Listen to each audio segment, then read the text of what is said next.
मित्रांनो, हा व्हिडिओ तुम्ही नीट बघा. हा समृद्धी महामार्गावरचा व्हिडिओ आहे, वनोजा गावाचा, कारंजाच्या पाठीमागचा. तर इथं कमीत कमी 20 ते 25 फोर व्हीलर या पंक्चर झालेले आहेत. प्रत्येक गाडीचं टायर पंक्चर झालेलं आहे.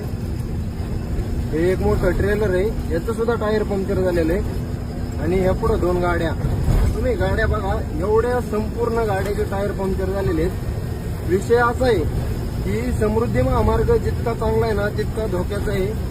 हे बघा, प्रत्येक गाडीचं टायर पंक्चर झालेलं आहे. हे काय करतात माहिती आहे का, हे रोडवर खिळे टाकतात, खिळे.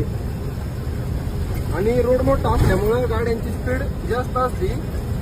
रोडवर खिळे टाकतात, त्यामुळे गाड्या पंक्चर होतात. काय गाड्यांचे ऍक्सिडेंट पण झालेले आहेत वायबल होऊन. आणि विषय कसा आहे, जास्त करून की जे ओव्हरलोड चालतात गाड्या, म्हणजे टेलर बॉडी गाड्या,